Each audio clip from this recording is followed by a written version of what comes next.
The popular Five Church restaurant is now Church and Union Restaurant.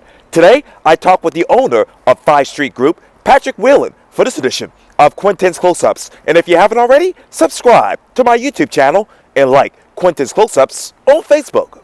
Patrick Whalen, welcome back to Quintin's Close-Ups. Thank you. Yes, obviously you're the owner of the 5StreetGroup, which encompasses obviously Tempest, Church and Union Charleston, Church and Union Charlotte, Church and Union Nashville, a couple of other restaurants, and more to come. More to come. Yeah. Couple more. Who is Patrick Whalen these days? I'm just a humble food server. That's it. Food server. Yeah. What's your description of that? Well, the restaurant business is about trying to create an environment, at least to me, is about trying to create an environment where you can go and experience something that involves eating and drinking that you couldn't have on your own. You couldn't make the food, you can't make the drinks, or at least it's hard to do it. You don't have the same kind of variety of options. You have somebody take care of you, your server, your bartender. You are entirely taken care of in the restaurant business, and that's the way it should be. And the goal is to transport people away from maybe their stress and their problems for a few minutes and enjoy something that's totally immersive. What is the state of the restaurant business? It's a little. Our company is doing fine. We're actually very fortunate. We've been very successful, but I think that the restaurant business as a whole right now is in a perilous state. Frankly, it's in a very difficult place because of what appears to be never-ending. It was called a pandemic. I think it's an endemic now. But because of that, it's hard to return back to normal, and restaurants really need people to behave normally to be able to survive and to thrive. What is that behavior right now? I mean, it's all over the map. It depends a lot on the area of the country that you're in, I think. We've seen pretty dramatic differences in terms of our guest behavior, even between North Carolina and South Carolina, and between Tennessee and North Carolina and South Carolina. And so we're getting geared up for a project in Colorado right now. And I mean, it's a totally different world out there from a sociological standpoint.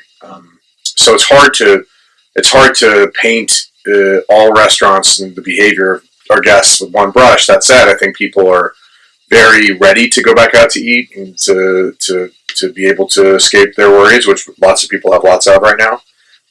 It's just a little reluctance based on safety. How do you manage safety in the midst of this endemic? I mean, it's very hard. It's very challenging. We've done a lot of mitigating. We've installed a lot of mitigating techniques, I guess. We put in air filters. We have given away masks. Spent thousands of dollars on free masks and hand sanitizing stations throughout the restaurants. And I mean, we pay for employees to go get tested, and we do incentives for vaccination. So if an employee goes and gets vaccinated, for each shot, I think we give them like $50. By shot, I mean injection, not a shot of liquor. But we give them a $50, I guess it's a bonus or incentive. We've also tried to provide the same kind of incentive to our guests. We started a vaccination for Viper promotion where one of our drinks, we actually don't carry it anymore, but one of our drinks that we used to have called the Viper, we would provide a free Viper for anybody who went and got vaccinated, and for each time they got vaccinated. So we've really tried to be proactive to address some of the issues. And speaking of obviously initiatives, you told me, hey, today is a good day because you actually hit 1 million for the Tip the Kitchen initiative. Today. Well, technically it was last night, but yeah, today is the day. We are at $1,600,000 plus or minus today for the Tip the Kitchen initiative. When you go back to when you started the initiative to right now, what is the biggest difference between then and now? Is I think participation. Our guest participation when we first started was around 5%, and now it's around 20%. Actually, I think company-wide it's 21%. And so I think there was a process, there was a time by which our guests needed to learn what the Tip the Kitchen initiative was. We did a major push from a press standpoint behind it, and it worked. And so people are participating on a very high level every day. And so it was only a matter of time before we hit the magic number.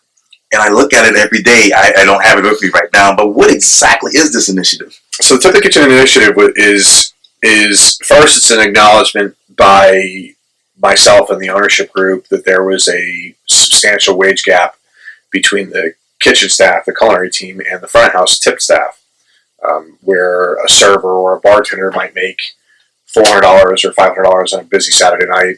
The kitchen was making $15 an hour or $14 an hour, which comes out to around $100. No one in the restaurant should be making 3 times as much money as someone else in the restaurant. That's deplorable, frankly. And so Tip the Kitchen was designed to try to find a way to increase the money that was going to the kitchen workers specifically, without having to raise prices on my guests. And we were able to do so by this program. Yes, sir. What is the typical wage gap right now between the front of the house and the back of the house in most restaurants?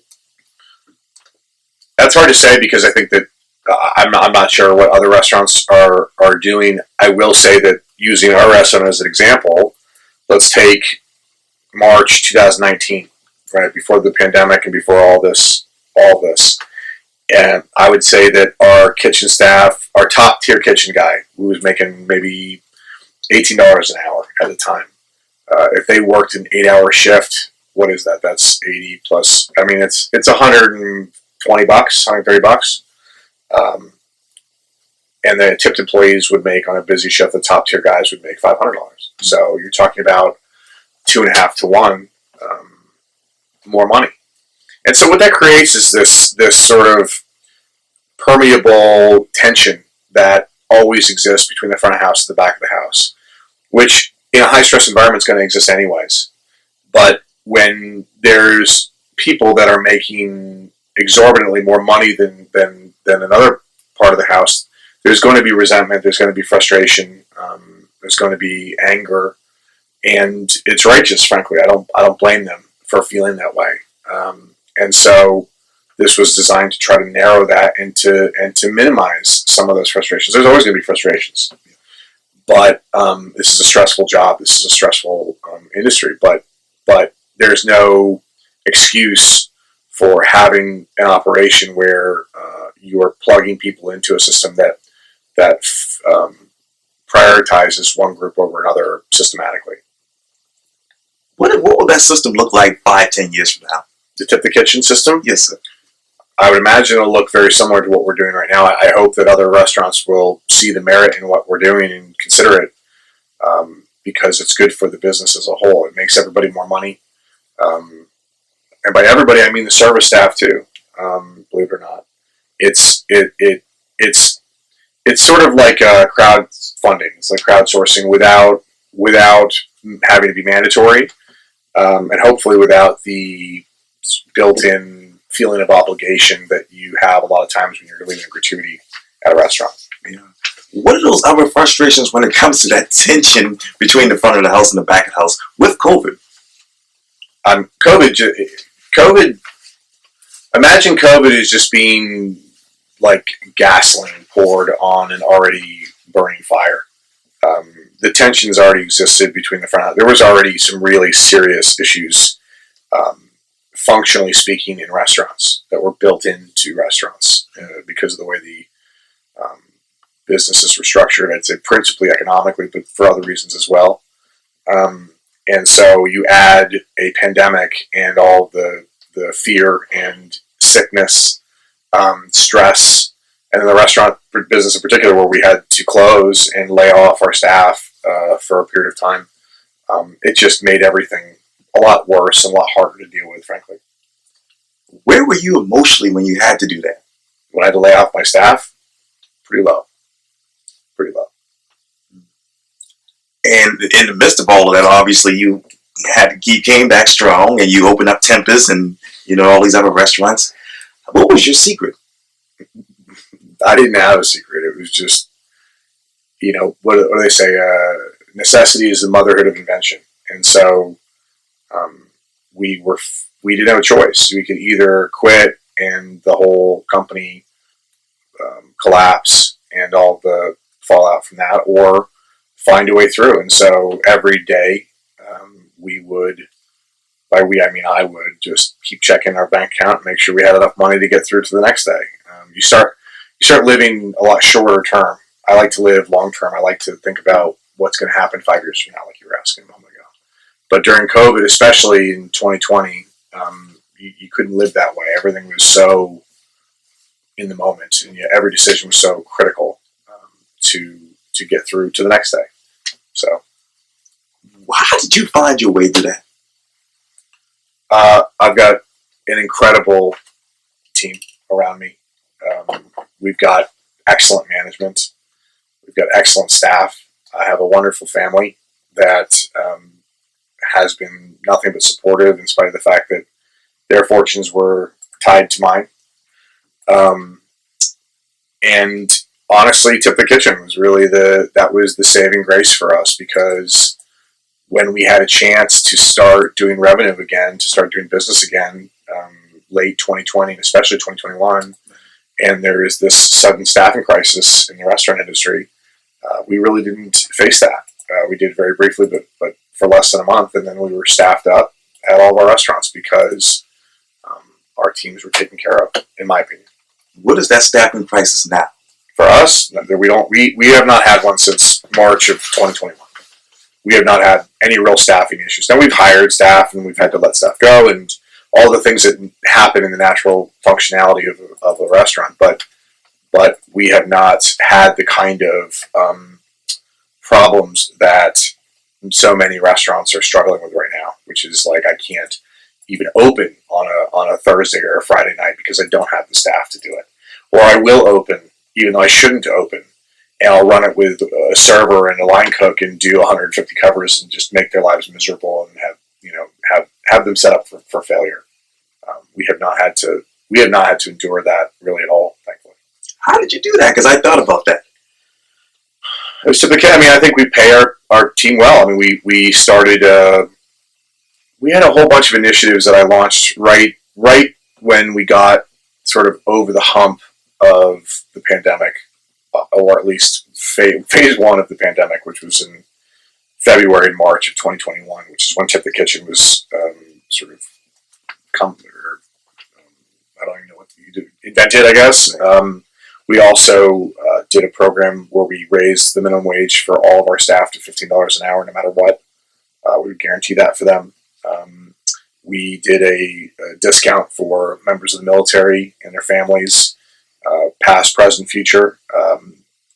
Originally, it was 75% off or 70% off, but it was so many people were doing it. It was actually really hurting us. So we went to 50% off. But and that's still true, and will be at all of our stores forever. Which is if you are a serving member of the military, if you're retired, if you're enlisted, you get 50% off at all the restaurants at all times. No questions asked. No questions asked. What questions did you ask when Phi Church moved from Phi Church to Church and Union? We felt that, well, first off, we named the restaurant in Nashville Church and Union. We did so for a lot of reasons. The least of which was it was maybe this was a sign from somewhere that it was on the corner of 4th and Church, which obviously presents a lot of challenges if you're called 5 Church at 4th and Church. It seems a little confusing and obtuse, and so that was one of the principal reasons, and also because 5 Church is a brand that we do not control outright, that I do not control outright. And when you're trying to communicate a message to your guests and to your staff, for that matter, about what your brand stands for and what your ownership stands for, I think that it's critically important to be clear about what that message is. And with Church and Union, we are able to be clear in a way that we weren't before. What does your brand stand for? I hope it stands for a place where you can expect something different, that you can go and hopefully be inspired and be motivated in your own life because of something exciting that happened at a restaurant. I remember when I was 17, I went to see Liar Liar with Jim Carrey, and I thought it was. I was 17. It was like the greatest movie ever when I was 17.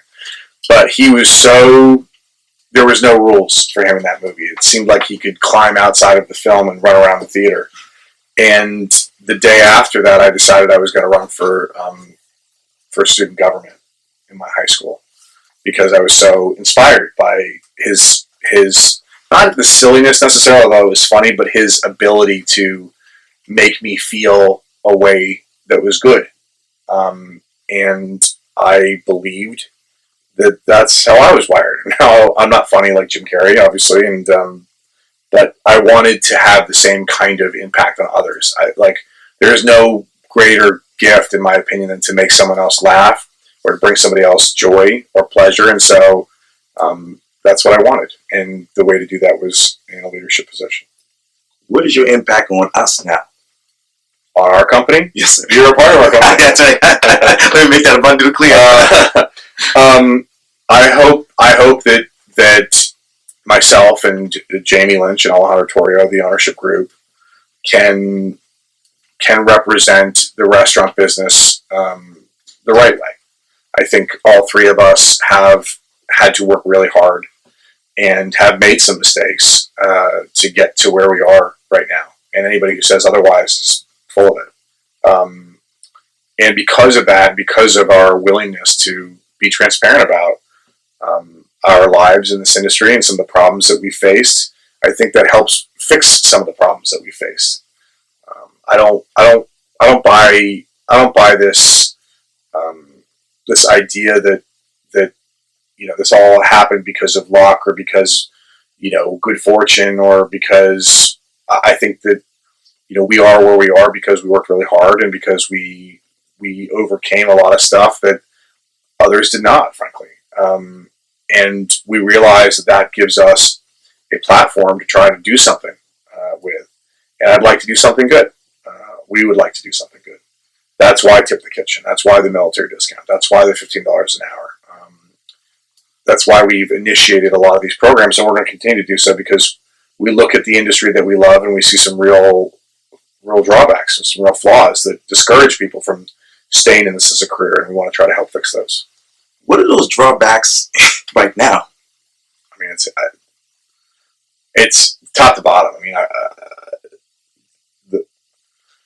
I think that I'm not a therapist. I'm not a psychiatrist, but I think that there's a lot of emotional trauma that people are dealing with from COVID. And by people, I mean our customers that are dealing with from COVID, from that level of fear, from being in a sort of fight or flight stance, like perspective for a year plus. Just that's not a sustainable way of being. And so what we noticed, especially back in March of this year, of February of this year, was that when people started coming back out to eat consistently, the behavior was really awful.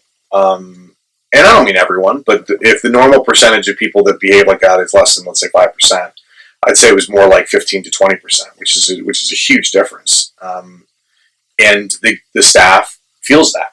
They're the ones that have to deal with that kind of approach. You see it in the reviews that people are writing online. I can't even believe what people are writing online right now. Not just about us.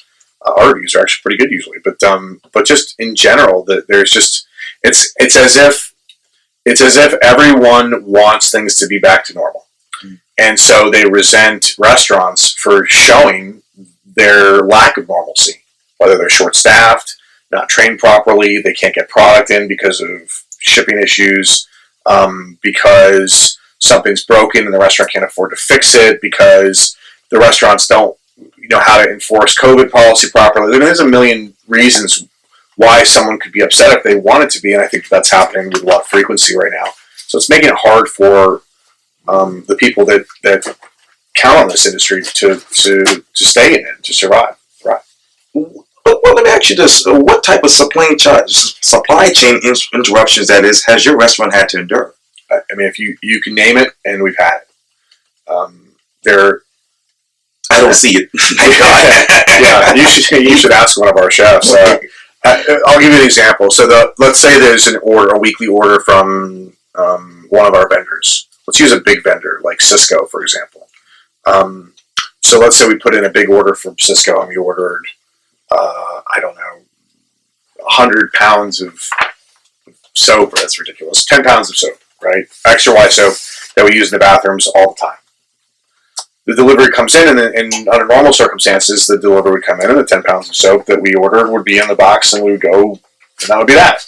No time invested. You unpack it, and then you're done. What we've found is that soap, we're now getting 3 pounds of it, not the brand that we ordered, and not the day that we expected it. And that's just one example of almost everything. This sort of grab bag of, it almost feels like we should plan our menu nightly, because we never really know what we're going to get from our vendors, and so it's hard to prepare, and it's hard to plan when it's so inconsistent. Speaking of which, let me go to Church and Union. I'm still looking at these new folders that we have here that I have to go pass out soon. But let me ask you, how did you prepare that particular menu? The menu that we have now, I don't know how they do it, honestly. I think that so our executive chef at Church and Union in Charleston is Alex Spencer, and our executive chef at Tempest is Will Kammer. And the two of them, and we've got chefs at other restaurants too, but in Charleston specifically, those are two executive chefs, and I have to give them credit, and their teams. They are working miracles on a daily basis, and I don't know how they're doing it, because every day, because the deliveries are so inconsistent, they have to find a way to MIH to make it happen. That means going to Harris Teeter, Whole Foods, to supplement orders that are short, which of course means that our costs go crazy, because now we're paying retail on top of retail. They've just made it happen. I mean, they brought in, I think one of the chefs in a different city brought in equipment from their home to the kitchen, because we tried to order it and they couldn't, whoever we ordered from couldn't get it to us. And so they had to bring it in from their own kitchen to use in our kitchen, just to be able to execute a specific dish. So it's been a challenge for those guys is doing them a disservice. These guys are superheroes back there. Those chefs are amazing. Yes, indeed. And most full-service restaurants, as you know, operate a 3% to 6% profit margin. What's the margin right now for Church and Union? Well, company-wide, our margin is around 15%. So we've got 5 restaurants. Our margin's around 15%. Where'd you get that 3 to 6%? Where'd you get research? Your research? Hope it's not wrong. Oh no, I mean it's probably correct. I mean, right now the margins are out of whack, I'd imagine, across the board, between people struggling from a top line standpoint, and also because costs have gone up so substantially. But we actually just finished our Q4 numbers, and I think we were at 15% margins. And I know other restaurants estimate needing at least $100,000 or less over the next quarter to remain viable. What's Church and Union's goal to remain viable? I think just continue to operate as we have been. We're viable. I mean, our businesses are very successful, and we weathered the storm as well as I think you probably could. Obviously, cash is really an issue for everybody, including us, because all these restaurants have accumulated an enormous amount of debt from 2020 that needs to be paid off. And so while the numbers may look good on paper, that money is in a lot of cases spoken for already. And so I think on our end, it's like, you can worry about the money, but I think if you've got a good operation and it's a model that proves to be profitable on a month-to-month or week-to-week basis, then just focus on your operation. Focus on getting great people in and keeping them, training them, and then do it every single day. And don't let any potential customer go unsatisfied if there's something we can do about it. What is your week-to-week and month-to-month model?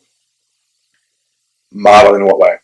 In obviously profits and the way you keep. We have understood. So we have break-even analysis that we do with the executive chef and the general manager for each store, along with ownership and sort of our senior level management. and that's planned out a month or two in advance. Ideally, I'd like to have it a quarter in advance, but we're not quite there yet.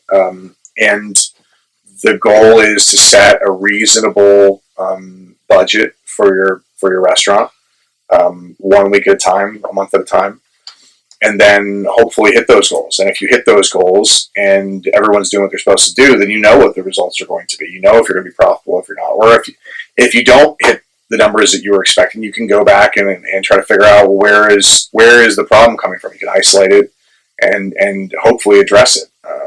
But I think our job, what we try to do financially, or at least from a business standpoint, is we try to set reasonable expectations for our team. We try to train all the team members how to do it, not just like one person, but rather everybody, how to financially achieve goals that we have. And then we follow up and follow up and follow up some more. What was the problem with Five Church, that brand?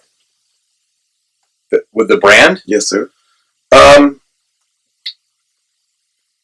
We had a former partner that split off and opened or actually had a Five Church in Atlanta that we do not want to be partners with anymore in any way. And so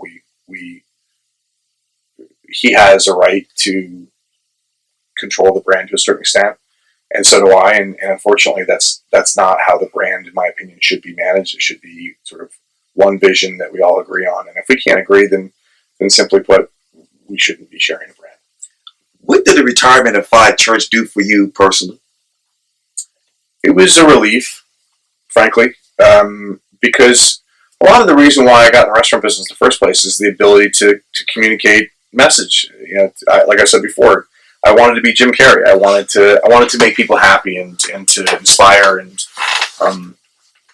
nourish and all that good stuff. And I felt as though the brand was not able to do that as freely as what I initially intended when I went into business for myself. And so to be able to move on to Church and Union was very liberating for me to be able to have that freedom, to have that ability to create the environment as we saw fit. How do you communicate, Patrick, your ideas to this new dining experience? I communicate my ideas. I talk a lot. I don't know.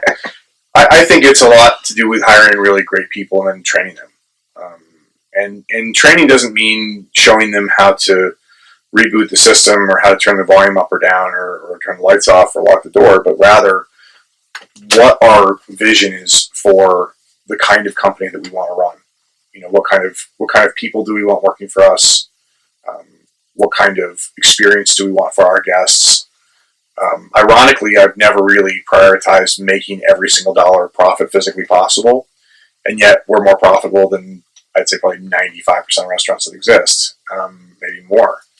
That's not braggadocio, that's just the reality. It makes me wonder about other restaurants if they had a different approach of not pinching every penny and trying to retain their staff and trying to teach them and give them a path forward, if their margins would look better over time as well. What is your retention rate at Church and Union? I don't know. It's very high. I mean, our management team is more or less the same as it was pre-COVID. We've obviously added quite a few people because we've expanded, because we've got more stores now. We opened 3 stores last year, which is ridiculous. But the core team, the core management, the core chefs, a lot of the core service staff, they're still here and they're still performing. And so I think that retention not only saves you a ton of money from just a hiring standpoint, but it also it means that the guests get a better product. By product, I mean like overall experience. The guests get a better product because you've got staff that knows their stuff, kitchen that knows how to make it, and management that knows how to solve problems if they present themselves. Yes, sir. How are you identifying new opportunities for cost savings? I don't know. We don't really try to save costs. That's not really. We've got our model. We've got our model. We've got our budgets, and I think I'm not trying to save money. I'm trying to spend money the right ways, and that means spend it on your people. That means spend it on infrastructure. So, for example, in the old days, we would, by old days, I mean like 10 years ago, when we were looking at kitchen equipment, we would go to the used equipment store and we would buy some, old piece of junk, used, refurbished hood or stove or whatever. And, we've really gone through and tried to upgrade all of the stuff in our kitchens because the kitchens do such enormous business. I think we did the number yesterday that we fed 500,000 people last year, which is like an incredible number to think about. But it's not fair to the guys and the women in the kitchen to make them deliver a great product on inferior equipment. And so we've spent money where we've needed to, and we've spent excessively where we've needed to. Saving money is important, but I'd rather just have a budget and have our team follow it, and I'll live with the margin if they hit their numbers. Now, what are your needs right now? I need everyone to go get vaccinated, or I need COVID to be over, or whatever is going to be next. Because right now, restaurants are really, really in a no-win situation, and it's going to get worse for lots of restaurants. And so I don't really need any of those things. We'll keep plugging along. We're making plenty of money, and we've got a great team. And theoretically, the more places they close, I guess it's the better for us because there's less competition. But I think that's an atrocious way to approach life. It makes me sad for a lot of people in this business that I care about, that I respect, that are struggling in a way that frankly I am not right now.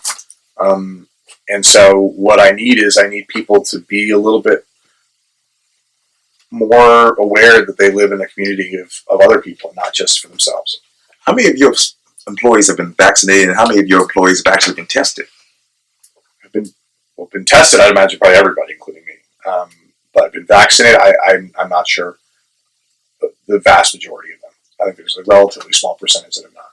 Now, who is your competition now under that Church and Union brand? I don't know. I don't really think of it that way. I think our competition is our best performance. It's if I'm worried about what the guy down the block is doing or what the girl in the corner is doing, at their restaurants, then I'm missing what I'm doing at mine. And I never really thought of restaurants as competing with each other. There's millions of people out there that are hungry and they love to go out to eat. And so if you deliver a great product consistently, you'll do just fine. But it requires a lot of work to do that. So our competition is, your best shift that you could possibly have, right? That's a competition. That's what you're trying to beat, is that shift every single night. Yeah. And how do you adapt to this business to the needs of the customers? Yeah, that's been a remarkably challenging process the last 2 years because I don't even know if customers know what they need. I don't know if they know. I mean, besides therapy, which I think everyone needs right now, I don't know if people even know what they need. I don't think people understand COVID the way that we thought we did. I don't know if they understand, what it means to just be functioning in a society with other people. I feel like a lot of people have gotten very selfish over the last couple of years out of fear. And so they've closed themselves off both physically and sort of emotionally. And so you have a lot of people that are not acting as part of a collective, but rather individually. What is the selfishness that you have seen in the restaurant business since COVID? I saw somebody have a drink thrown in their face because we asked them to put a mask on. I've personally been cursed out for asking them to put masks on. Name it. The behavior that we've witnessed and that's happened to us, including to me personally in the restaurants over the last year and a half, has been completely outrageous. And it's not everybody, like I said, it's probably 15%. But it's still a lot of people. If you do 500,000 meals, that's like, what is that? That's 50 plus 25. That's like 75,000 people that are behaving like, in a way that would get them in trouble in kindergarten, much less as an adult in a restaurant. Yes, sir. Speaking of which, you told the Charleston regional business journalists, quote, we like church and union because those two words are connected to each of the businesses. How would church and union connect with Charleston? Well, we're in a church. That's easy. That's an easy one. Yeah, we're in a church. And then in Charlotte, we're on Church Street. And then in Nashville, we're on Church Street.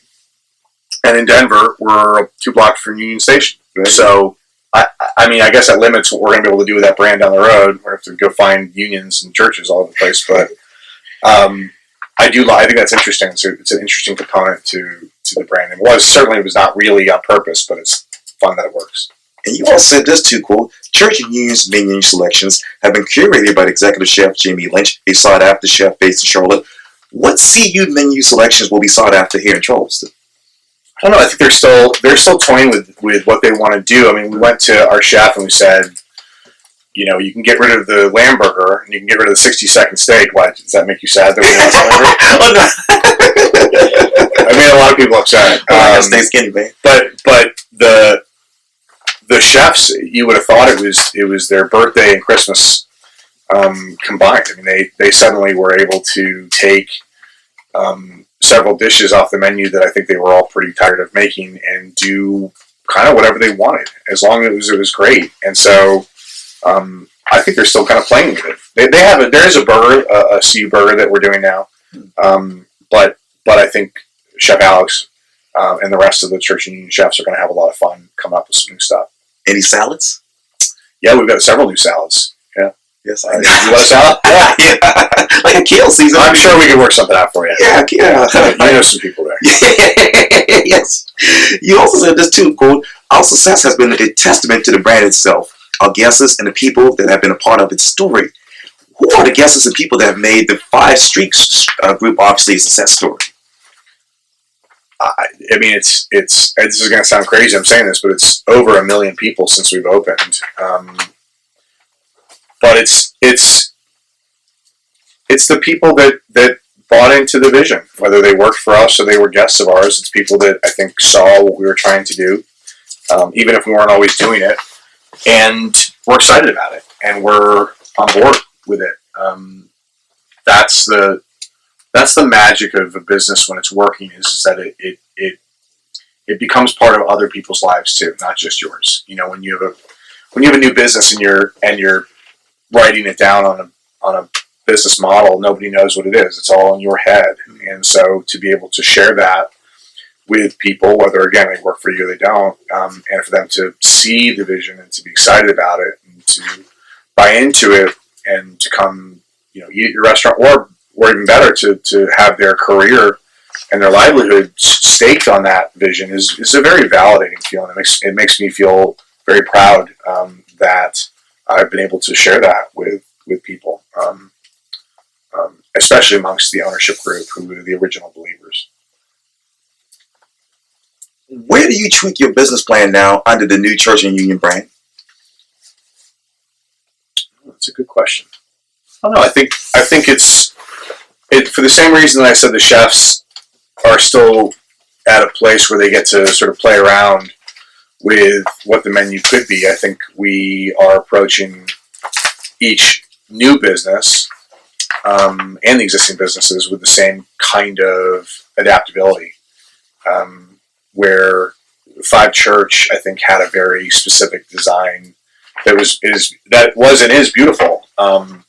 But we'd like to continue to develop that and adapt that. If you walked into Church and Union in Nashville, I think that you would see that while it looks like it's got some origins in 5 Church, it's obviously a very different restaurant. And that's what's exciting for us, is to be able to take an idea and to adapt it and to play with it and see what comes. You know, it's we're not in this just to make a whole bunch of money. We're in this to be creative and to hopefully to continue to inspire. I'm gonna get back to that in a second. Okay, what are the this might be a redundant question, but what are the testaments of this brand? What are the testaments of this brand? I mean, the fact. I mean, it's a testament to the brand that we've been able to survive. I think that speaks very highly on behalf of the ownership, on behalf of the management, and the staff. That, in spite of the fact that I think something like 20% of the industry is gone, and another I don't even know, 50 or 60% is in dire need for help. That we've been able to really be successful and to I think in a lot of ways lead the marketplace. I think that's a great testament to the brand. And you said this too, the 5th Street Group intends to continue expanding the story by moving on to Church and Union, a brand that, while it is in its infancy, that is, has all the makings of something truly inspiring. What will be truly inspiring about Church and Union 5 years from now? You have to wait and see, I guess. I don't know. There'll be a lot of design changes. The food, I think a lot of it's the approach to the business. There's this challenge that there's this sort of existential challenge that I think faces restaurateurs that have been successful, which is that they want to expand on their success and open more stores, and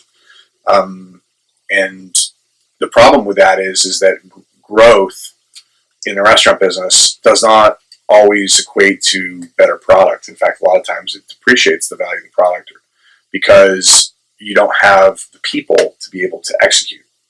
And so in lieu of people, you put in place systems. You see this at corporate restaurants all over the place, which is, everything is scripted, everything is in a book, everything is in a manual, and you have to read it and memorize it, and it basically takes away the need to be creative, and it takes away the need to be inspired, and just basically just push this button and this is the result. And I think that something that we're looking forward to is trying to write a business model for the level of growth that I'm contemplating, where each store continues to have its own personality and its own ideations. It doesn't have to be connected at the hip with every other church and union. You should be aware that it's a church and union. You should be aware that there should be some design elements that are similar. But I would prefer that the only common theme besides those things between the brands is that it's quality, and not that you're going to get the exact same steps of service from the server, or that the steak is always going to be served on a 700-degree plate with simmering in butter. All of that is good. Yes, yes indeed. What is your level of growth right now? Pretty aggressive. We could be growing faster if I wanted to, but I don't want to. We opened 3 restaurants last year after COVID, right, which was we did it, but man, it was very hard. It was very stressful. I have a lot of extra gray hair on my head now. And so I think that from a growth standpoint, we did that because of just a bunch of weird coincidences and circumstances kind of all coming at the same time. But I think under normal circumstances, if we were planning for now, I think if we were to open 1 or 2 restaurants in a year, that would be more than enough. That would be a lot, frankly. This year we've got 1 planned, and early next year we've got 1 planned. So that's it for now. Speaking of which, Denver. Why Denver? Why now? There's a sort of a collection of cities that, from a sort of a statistical standpoint and a demographic standpoint, have a lot of commonality. Charlotte, Nashville, Denver are 3 of them, where they're all, we'll call them mid-sized cities. None of them are like huge cities, but they're all similar in size, similar economically. Each has its strengths and weaknesses, but I think when I was looking at Denver, I think our intention is to expand across the country. And Denver seemed like a very strong landing point to introduce ourselves to the Midwest and to the West ultimately. Also, I did not plan on opening a restaurant in Denver at all. I went out to Denver in February just to get out of town. I was burnt out from COVID and stressed out, and I just needed a break. And one of the things that I've always enjoyed doing is going to a new city and trying to understand the marketplace and learn about it, and go into some spaces and see what the real estate looks like, and just out of curiosity. And I found a location that was really exceptional, frankly. And the landlord that we were working with, is our landlord now, was amazing, and offered us a deal that was was as good as I've ever been offered. And even in spite of that, it still took us, I think, 6 months to finalize the deal because of our concerns about COVID, because of some issues in Denver at the time. But we overcame those, and now we're excited about, like I said, introducing ourselves to the mountain country. Yeah, that seems fun there in the elevation. But what do you understand more about the marketplace of Denver that you didn't know before and understand before? Mm-hmm. I was surprised by areas of density.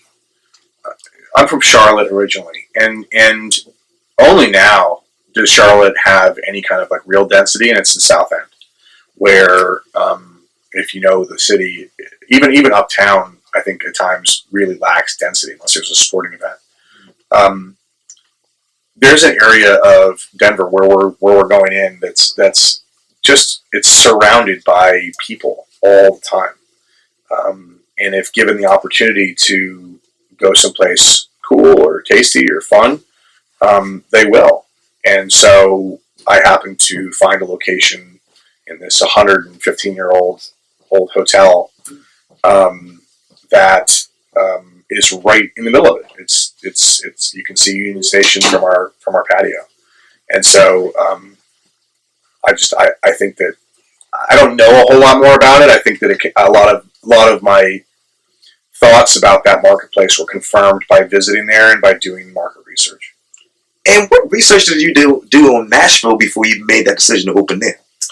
We do similar research on everything, which is first is we look at the overall population, the metropolitan statistical area population, and then we look at specific neighborhoods, density of those, professional sports teams, performance arts venues, annual events like, for example, the Bridge Run in Charleston, things like that. And so in office space, like if you're going to go to a downtown area, how many square feet of office space, how many square feet are actually occupied?